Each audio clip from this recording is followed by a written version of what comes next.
ସଜା ସୁଜା କିନା ଆସିଲା ତମର ଭାଇ ଦୋକାନ ଖୋଲି ଆରୁ ସଟର ଯେନ୍ତା ଟେକଲା 4 ଜଣ ପିଟବାର୍ ଲାଗି ଠିଆ ଉଠିଥିଲି।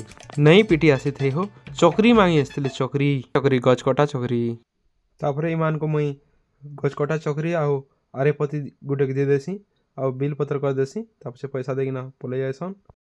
ତାପରେ ନେକ୍ସଟ କଷ୍ଟମର ଆସିଲେ 6 ସାଇଡ୍ ବଲ୍ କିଣିବାର୍ ଲାଗି। ଇମାନେ ଯେନ୍ତା ମାଂସନ୍ ମୁଇଁ ସାଙ୍ଗେ ସାଙ୍ଗେ ବହରେ ଦେସି ଆଉ ଇମାନେ ବାଛି ବୁଲସନ୍। ତାପରେ ମୁଇଁ କହେସି ସେମାନେ କହେସନ୍ ଇମାନଙ୍କର ହିସାବେ କାଁ ହେଲା ଯେ ଗୁଟେ ବି ଭଲ୍ ନାଇଁ ଲାଗ୍ଲା ପରେ। ତାପରେ କଷ୍ଟମର୍ସଟେ ଗୁଟେ ବଲ୍ କିଣି ନେସନ୍ ଆରୁ ପଲାସନ୍। ତାପରେ ନେକ୍ସଟ ସୁଭଦ୍ରା ଯୋଜନା ନେଇ ପଡ଼୍ଲା ବୋଲିକିନା ଗୋଟେ ଜଣେ କମ୍ପ୍ଲେନ୍ କରି ଆସିଥିସନ୍।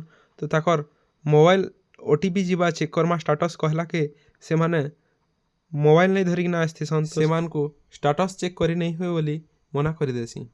କାଣା ହେଇଗଲା ସଜନୀ କେ କାଣା ହେଇଗଲା। ଇ ଭାଇ ଜଣକ ବୋର୍ଡ଼ କିଣିବାର୍ ଲାଗି ଆସିଥିସନ୍। ତ ଗୋଟେ ବୋର୍ଡ଼ ରେଡ଼ିମେଡ୍ ବୋର୍ଡ଼ ଦେଖେଇ ଦେସି। ତାପରେ ଆଉ ଗୋଟେ ବୋର୍ଡ଼ ଦେଖେ କରସନ୍ ତ ଦେଖେଇ ଦେସି। ଆର୍ ଗୋଟେ ବୋର୍ଡ଼ ବି ଦେଖେ କରସନ୍ ତ ଦେଖେଇ ଦେସି। ମୁଇଁ ଭାବୁଥିସି ଆଜି 3ଟା ବୋର୍ଡ଼ ବିକିମି ନ ବୋଲିକିନା, ହେଲେ ଗୋଟେ ବୋର୍ଡ଼ ବି ନି ବିକେ ହୋ। ଛୁଚା ଠକି ଦେସନ୍। ଉପର ବେଲି କିଣି ଆସ୍ମି ବୋଲିକିନା ପଲେଇ ଯାଇସନ୍।